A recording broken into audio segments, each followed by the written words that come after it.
Bada bing, bada boom. You know what it is. Geeks are back in the mix, baby. Let's go. UFC 284. Makhachev, Volkanovski. The fight we've all been waiting for. Let's get after it. These are picks and predictions, breaking down every single fight from the bottom to the top. Let's get after it. Prelims, ripping off the start. We got Zubaira Tukhugov, 25-1 Russian, coming out against Elvis Brenner, Brazilian, 13-3. This is a lightweight scrap. Actually, it's going down at 145 featherweight. And not much to say here about Elvis Brenner, newcomer to the UFC. We've seen Tukhugov. He's pretty good, well-rounded. Off rip, I mean, it just feels like, the experience will win here. Tukhugov has a pretty imposing will when he fights in there. I think that, just on the basic tapes that I've seen, I think that, he's probably going to beat Brenner pretty good. I mean, probably decision tech. Maybe Brenner gets a little risky, blows his tank out, but I don't know. What are you thinking, Dano? I like Tukhugov. I think he's going to be coming in with Makhachev. Of course, the Russians are going to be coming in together. He's going to be getting hype from the big fight that Makhachev's got, and then just Brenner. We don't know much about him. He's coming in from not a super high touted organization. I think this is a short notice fight where he just kind of stepped in, got into the UFC for this reason. So not much in his favor, and I'm going to be riding with Tukhugov. Facts. Yeah, I'm with you on that. Obviously Zubaira Tukhugov, pretty good. He's fought UFC caliber opponents and some of the top guys. He's fought Money Moicano to a split. He tends to get it done by submission, and Elvis Brenner, he tends to get it done by decision. Elvis Brenner, all his losses are by decision. Not much to go off of for him. He's fighting in promotions like Mr. Cage. I don't know if you guys know, but they don't really put videos out from that promotion. I never heard of it, but he's in the UFC now. We'll see what he's got. Not a lot to go off of, though. Got to assume Tukhugov decision here. Good assumption. Feeling the same way on the decision. I mean, we just have a guy that we know who's been in the UFC for a little bit. He has some losses, 5-2-1 in the UFC, but we know what he looks like. We know what he's going to come out and do. Heavy favorite in this one. I think Brenner's at like a plus 420 and Zubaira's at minus 450 or 540. Sorry. And but yeah, man. I mean, he's going to come in. He's going to take him down a couple times, and I trust him to hold him there for at least 2 out of 3 rounds. So I'm going with that. Facts. I mean, let's just move right into the next one here.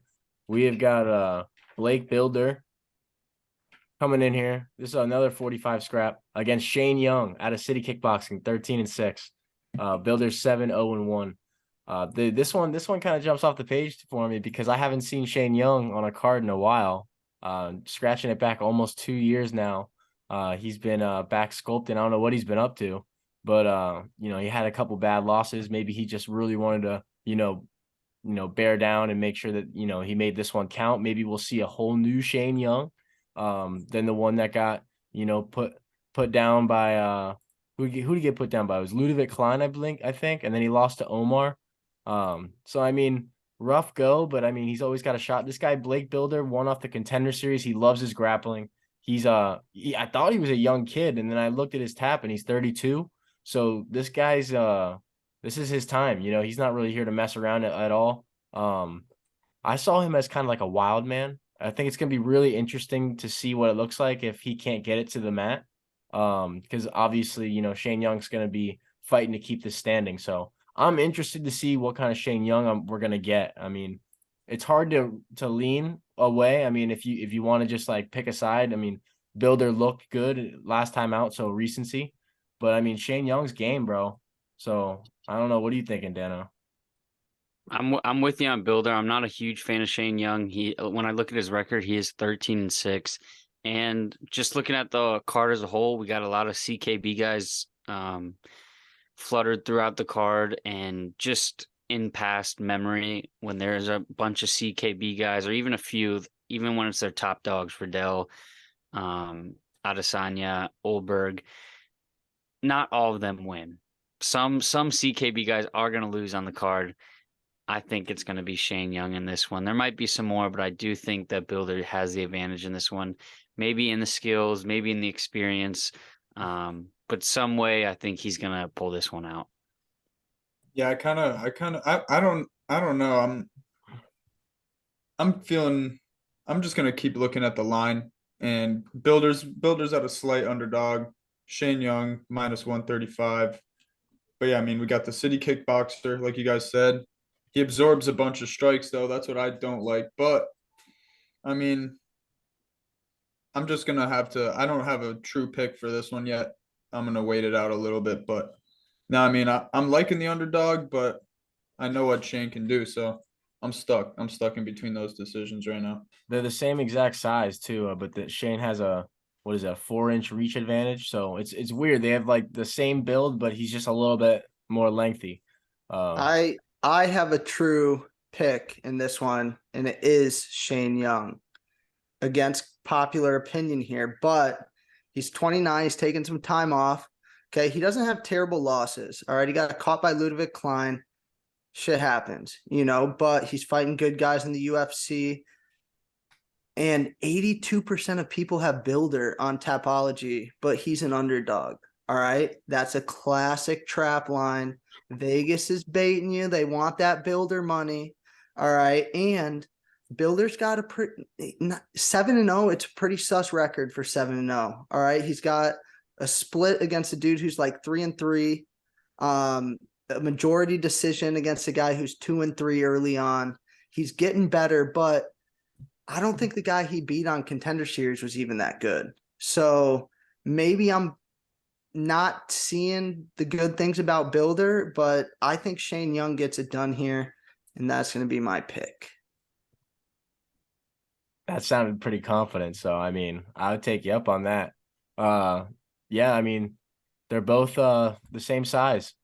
So we'll see how it pans out. Let's move into this next one. We got a couple. Give me Young. Yeah. Okay. So here we go. Elise Reed, 6-2 American, fighting Loma Lukbunmi, 7-3. This is going down at 115 strawweight. This was supposed to be in Korea. It got pushed. They didn't put it on the last week's card that was, had most of those fights. They saved it for the Perth card because they know that this fight is about to be a banger. And that is not something that you could say for a lot of these female scraps coming into it, but it is so true for this one. These girls come to bang, and it is going to be a slugfest because you got Loma, who's just a straightforward Muay Thai fighter that fights mixed martial arts. And you got Elise Reed that just shows up with her hands just ready to have, shows up to the bar, she's just ready to go. And they're both just going to stand in front of each other and just beat the living crap out of each other. So I'm down for it. I'm taking Elise Reed. They're showing some disrespect, man. I think they showed her as like a big underdog. I think that's ridiculous. She's slightly bigger. She likes to do the stand-up. She usually gets made fun of because she can't wrestle. Not a problem in this one. So, I mean, stylistically, I think that she's recovered. Check us out. We did an exclusive interview with her. It's going to be dropped right now. Joe, check it out. It's going to be on the Instagram. Yeah. On YouTube. Yeah. All right. That's my take. Yeah. What do you got? Yeah. Dude, I don't think either should be a big favorite in this one. So because, I'm looking at 2-1 underdog on Elise Reed, I'm going to have to. I think this is a close fight. Both of them prefer the stand-up. I think Loma actually does have a pretty underrated grappling game, but Elise Reed's problems in the UFC to this point, Sam Hughes isn't the biggest, but her loss to Sajara Eubanks was just off pure size. She was much smaller, and that's going to happen if you're fighting people way bigger than you and they're grapplers. But I think stylistically, Elise Reed just had a similar matchup to Loma Lukbunmi and Melissa Martinez. She got it done in that one. She's rolling now. She went into London last year, beat up Corey McKenna. Now she's going over to the Eastern Hemisphere, taking on Loma Lukbunmi. It would have been a true, away scenario if they were fighting Korea, but either way. I think Elise Reed's going into enemy territory, and I think she gets it done. It would be insane. No, yeah, I agree. I'm gonna ride Elise Reed on this one too. It's gonna be a scrap. Like it's gonna be a scrap. They're gonna be throwing some hands. But yeah, I mean, give us the girl Elise Reed. Yeah, why not ride Elise Reed? I'm torn between this one, but 3-1. Even if I did pick Loma, wouldn't matter. That So I'm dog riding price with is Elise. nice. Yeah. Yeah. All right, let's move into the next one. We got another fight at 145. This is just like the featherweight card because I'm seeing, oh my gosh, so many. We got Jack Jenkins 10-2, the hometown kid fighting out of Australia. He's gonna fight Don Shanis, the American, 12-4. Definitely not the best showing for Don Shanis in his debut last time out. Got put away pretty quick. That happens when you fight guys like, what was it? He had to fight Sadiq Youssef in his debut. Like, tough luck. So, I mean, it is what it is. But here he is again in enemy territory. They're really pushing this guy's limits here. He's fighting Jack Jenkins, a guy that is making his debut off the Contender Series after Dana White almost hesitated to give him the contract. And he was like referring to him as a one-trick pony. But I like this guy's swag. I like this guy's demeanor. He put in his bio on Instagram, UFC's one-trick pony. I think he's like a slow, calculated fighter. I think he's good for it, man. I think that he kind of has like a vet mind. And I think that he's going to put away Don Shanis in this fight. I think that he's just way better than him in a sense where you guys, who's going to bring up Jay Ellis in this, man? I mean, all right, I'll say that, bro. You go. Yeah, okay. I'm gonna pick Jack Jenkins too because less than a year ago, Don Shanis fought Jay Ellis at a ripe record of 16 and 104. All right, bro, you're 9-3. What are you doing with that? Okay, and then I mean, still he hasn't had the most impressive wins. Sadiq Youssef, that fight, the rare, nobody missed a strike. All right. I think it lasted like 30 seconds. Sadiq went 6 for 6. Shanis went 3 for 3. So he's striking at 100% clip, defending at a 0% clip. Obviously, that's not who he is as a fighter, but I mean, we haven't seen him a lot. He went in, got finished in 30 seconds. So he'll definitely do better in this fight. He's a pretty big underdog. I don't know if you like. It might be close. I think Jack Jenkins is going to get it done, though. I'm on the same page as you on that. I mean, I just think he's it's just this. I can't ride a dude that got gillied in 30 seconds, boy. I mean, I just can't do it. So Yeah, I'm just gonna I'm gonna ride with Jack Jenkins. He's a dog. He's a dog, tough kid. But yeah, I mean, he's well rounded too. So I mean, he's gonna come out here in his debut. He's gonna be fired up. So hometown kid, fuck it up. Let's go. I'm with you guys. I'm gonna be riding with Jack Jenkins as well, but I look at it just from a little bit different perspective. Even though yes, Shanis did beat the GOAT Jay Ellis. He did what he was needing to do and what he's supposed to do. He put him out under a minute in the first round. But Shanis is 12-4, 16 fights. I was looking down his resume, and they're all round one. Quickly into round 2, he's a short, like he fights quick. His fights are over quick. Jenkins, like Fish was saying, is super durable. He's a dog. If this goes into round 2, if this goes into round 3, I think it's definitely going to favor Jenkins. It's going to be one of those fights where if it ends early, I could see it being Shanis. But as the fight goes on, it's going to be more in Jenkins' favor. And I think that's what's going to happen, especially being Jenkins' hometown. It's going to be very tough to put him out. All right, yeah, for sure. Let's move into the next one. We got lightweight scrap. Jamie Malarkey, 15-5, hometown kid in this one, coming out against Francisco Prado, who's making his UFC debut after I believe coming off the Contender Series. No, this is just a straight debut. All right. I'm not sure how he's gonna pan out. Jamie Malarkey is a dog, man. Like this guy, I mean, his pace is just relentless. And Jamie Malarkey is no joke, man. You gotta like really, really hurt Jamie Malarkey to put him away. You gotta separate him from consciousness completely because he will not sit for a second. And that's a guy that also has some serious pop too. He's shown to clip some serious dudes in his upbringing before his little hold up right there. So, yo, Fishman, what's your take initially? I know we don't know too much here about Francisco Prado, but if you're looking at the res, he knocked out a 6-0 dude in the first round, and then he just knocked out a 13-3 guy in the first round. So seems like he's got some serious pop, eh? Here's my take on this fight. So Francisco Prado coming out of Argentina at the Samurai Fight House. So this dude is strong and stocky. And he's young. He's super young. What is he? 20, born in 2002, 20 years old.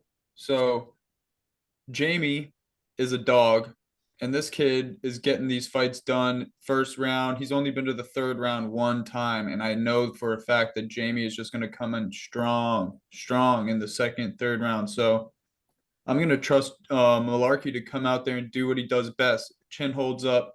He might get hit a little bit, but he just wears it. He's kind of just like a Dober type of dude. He just stands there and just lets the hands go, and it goes his way. And remember, he did well for me this past summer against Michael. So Michael Johnson. So let me ride Malarkey. Did he win that Michael Johnson fight? Split decision.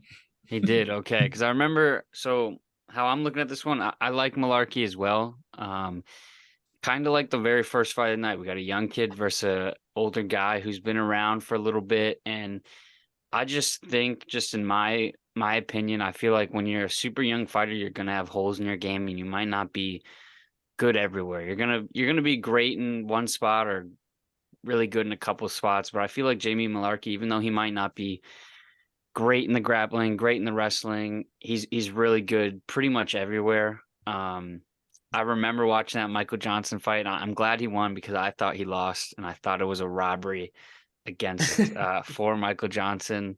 But Michael Johnson's hands team 6. We watched him live in Orlando. He still got it, and Malarkey was on the feet trading with him and went to the ground a couple times. But I just think Malarkey, he just has less holes in his game, I guess I could say. And I think, again, in his hometown, a guy who's been there, been in the octagon with a lot of good names and fought a lot of good fights. I think it's going to be tough for a young kid coming out. So I'm riding with Malarkey. Facts. Yeah, I like the vet play in Malarkey here. All right, very hard to finish, and he keeps a good pace going. You know, on the other hand, Prado, 20 years old, early finishes, only one fight's been to round 3. But of those, he's gotten 3 what seem to be pretty impressive wins on his resume. The other ones he was kind of getting, I'm not going to say babied, but he was getting favorable matchups early on, which, I mean, 18, 19 years old, you should get those. But obviously he's dangerous early. You know, I think if he wins, it's going to be by first round knockout. My vision, I'm seeing Malarkey round 2 or 3. Get the finish when Prado starts really fading. But this could be like a Bruno Ferreira RoboCop situation where he goes in and starches him. I don't think it's going to happen, though. I'm trusting that Malarkey chin and the vet savvy in this one, boy. Yeah, I feel like Jamie Malarkey's just a guy that's just Ferda, you know? Like, you see that guy on your Big TV, time. and you're just like, I want that guy to win, man. You know? All right, let's get into the next one. We got a flyweight scrap. Clayton Rodriguez, 7-2, coming out against Shannon Ross, 13-6. Shannon Ross making his debut in the UFC. Wow. I remember the last time we saw this guy, and that was some time ago. Vinicius Salvador absolutely slept this dude on the Contender Series, and it won like my biggest badge for like knockouts performances on the Contender Series. I see that highlight in my head. It was so nasty. But Shannon Ross, tough dude. I mean, he had to eat some some haymakers to even get to that one. So I mean, I remember Dana White standing up and applauding and just being like, wow, this kid's tough. So he hasn't fought since. So I mean, I guess you could say he's been recovering. He'll have that. I mean, he'll have some juice, right? But Clayton Rodriguez is not a guy you want to stand in front of. He's kind of a guy that you kind of have to be versatile, push pace, do different things. It's gonna be interesting, man, because I think that Shannon Ross has the potential to do things to beat Clayton, but Clayton's gonna have just, I feel like, such a higher advantage when it comes to just like danger. Like Clayton's gonna be so much more dangerous than Shannon, and I don't know, man. I feel like it's gonna be weird to see how these guys interact with each other in the cage. Yeah, bro. I will say he did lose. He got knocked out in the Contender Series, but I heard a story that he had appendicitis and was like in the hospital after. And when Sean Shelby and Dana and company found out, they were very impressed and ended up giving him the contract because of that. It was a war, but I do think Clayton Rodriguez is even a little bit better than Vinicius Salvatore.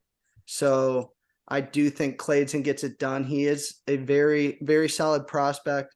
I think he probably won his last fight and it was a questionable decision against him, but is what it is. He should be going out and beating CJ Vergara more convincingly, obviously because the judges didn't see it his way. But I think he gets back on track here. I think Clayton Rodriguez gets it done in this one. Yeah, I'm I with mean, you. you go ahead, Deno. Go ahead. No. Rock, paper, Keep going. scissors for it. All See right. who goes.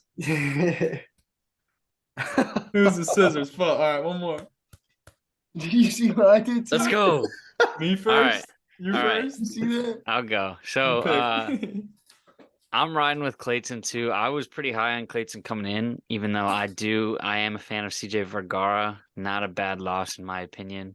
But Shannon Ross, I feel like, yes, he lost the Contender Series, but here's the UFC. Like here's another one of my opinion things. They give him the contract, and they go, all right, Shannon, come on into the UFC. Oh, and by the way, here's Clayton Rodriguez for your debut. This is going to be a real tough fight for him. Clayton Rodriguez is a dog. He was a very high touted prospect coming into it. CJ Vergara kind of stumped him a little bit, but I do think there's still some juice in the tank. He's a young kid. Shannon Ross, I believe, is upwards of 30. Tough spot for him here, and I just think Clayton is just going to be a little too much. Like Goosey was saying, I definitely could see Clayton being better than Vinicius Salvador, and that just spells trouble for Shannon Ross. So I'm riding with Clayton. Yes, sir. I mean, I'm riding for the same reasons as you guys. I mean, there's nothing I can say right now that you guys haven't, but yeah, he's just younger, doesn't get hit as much. I just think Clayton's gonna touch the chin up a couple times, So give me Clayton. Bet that she. We're going into the next one. We got another featherweight scrap here. Joshua Kulabau versus Melsik Bagdasaryan. This one is a banger. Straight up. Joshua Kulabau is a hometown guy, 10-1-1. Melsik 7-1.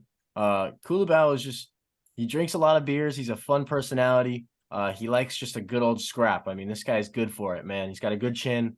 He's got a good pace, good volume. You have to be a certain caliber to definitely beat Joshua Kulabau. That's a fact. You got to be able to have gas for 15 minutes. He kind of is like a perfect tester for if you're going to be legit. Is I'll give Kulabau that. He is pretty well rounded in those aspects.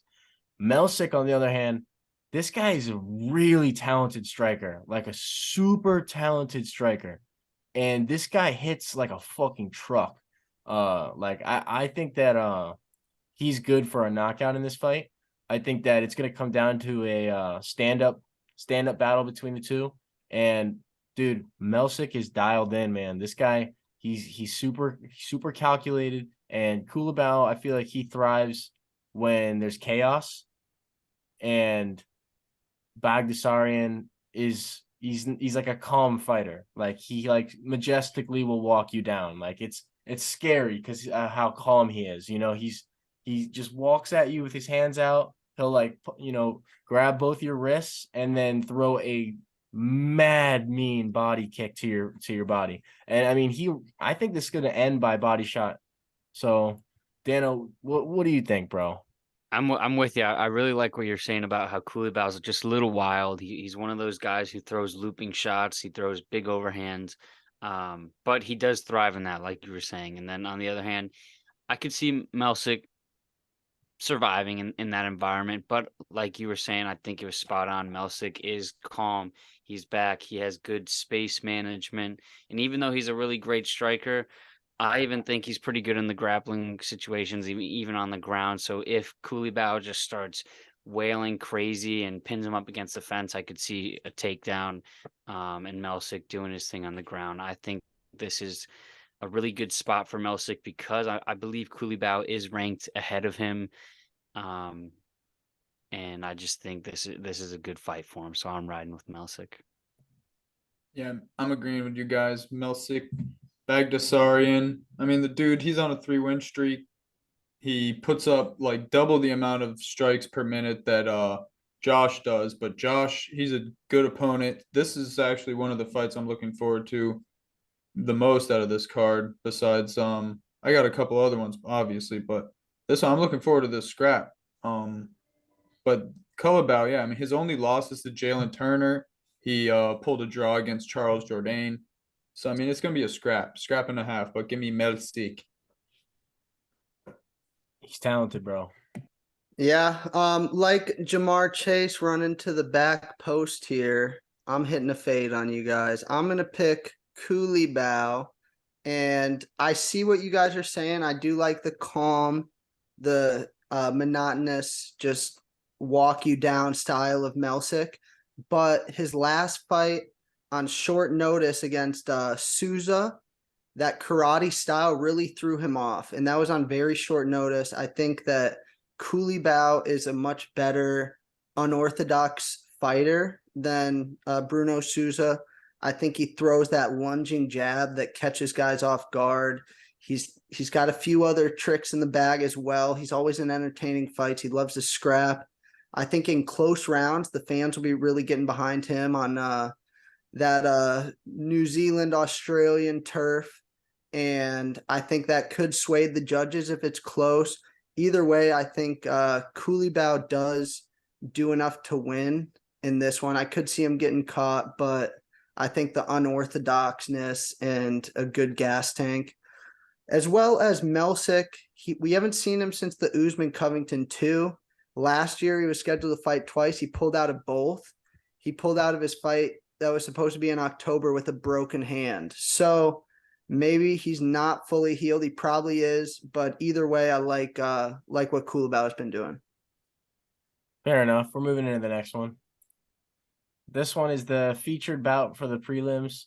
Tyson Pedro, 9-3 Homelander, gonna be fighting Modestas Bukauskas, 13-5 Ferda. Bukauskas Ferda. Man, this guy has burned some tickets of mine, but I still like him for some reason, bro. I like this guy, man. This guy, I'm with you. I mean, God bless his soul. He had Khalil Roundtree, who I voted as the guy most likely to kill someone in the UFC, kick his leg straight through like a wild, just barbaric maneuver. And that was the end of him, man. That was his third fight loss. They booed him from the UFC. He did the year recovery, came back, beat the crap out of two dudes, including a stellar highlight reel finish, and here we are. He's back, baby. And he's got Tyson Pedro, debatably the hottest prospect at light heavyweight in his homeland. Modestas, you are a G, my boy. Man, I kind of just want to pick him just for the sake of the story. I mean, I feel like it would just be insane. But in reality, Tyson Pedro probably knocks him out. For real, though. Yeah. I'm Yeah. with you. I like Bukowskis, but boy, do I have some history with him. A weird flex. That card of him with Cleo Roundtree, I predicted the whole card right, and I had Modestas, and I was like, man, he reminds me. This is back when Darren Till was good, and I was like, man, he reminds me of Till. He's a southpaw. He's got that wide stance in and out, and of course, the wide stance comes back to bite him because Khalil Roundtree just field goal kicks his knee through the canvas, brutally. But he has been looking good, and in the I don't even know what organization he has been in, but he has been Cage looking good Warriors. in that. I believe he won the belt for them. Cage Warriors champ, bro. Yeah, made his way back up to the belt, back in the UFC, kind of like Shannon Ross. Modestas, I wouldn't say he's debuting in the UFC because he was in the UFC before, but his debut is against a dog in Tyson Pedro. But I'm gonna ride with Modestas again. He can't break my heart twice, right? You can't do it. It's MMA. It's for sure not gonna happen. I'm picking Bukowskis, and I'll just ride and sit back and hope. For real though, bro. For real though, if Tyson Pedro gasses out even a little bit, it could get interesting. You know, I don't know, Mel. This dude, but Bukowski's Don't overthink. Don't overthink, Dude, bro. Don't dude. think. Bukowski's is a really good striker for light heavyweight, bro. Yeah. It's crafty, dude. Don't overthink. Don't. I agree with what CEO said first time through. It's cool. Probably getting clipped and knocked out. That's the take. That's my take. Hey, Fish, what do you got? Dude, I'm riding Modestas on this Oh motherfucking my. shit, baby. Give me that shit. What? Here's why, bro. Tyson Pedro does not impress me, bro. He does not. He does not impress me. He's 5-3 in the UFC. 2 of his wins are Harry Hunsucker and fucking Dog. in Villanueva. Like, I mean, bro, like, come on. I'm gonna take the dog here, plus 200. I love the story. You know, I got surgery. Motherfuckers get surgery. They come back. I want to see that shit go right for the kid. So let's go. I'm riding Bukowskis. But yeah, I mean, and he's fought tough dudes. Like, I'm not giving him any fucking shit for losing to Jimmy Crute, Michael Alexejczyk, and Roundtree. You know, like those are dogs. So fuck it, bro. Give me Bukowskis. Let's go, bro. Wait, watch his face off. He's gonna come out and he's gonna start barking at this motherfucker. All right, that's it. Those are the picks, predictions, prelims. Book it. Instagram, Facebook, Twitter, TikTok. Go. We're out. Go. Please go.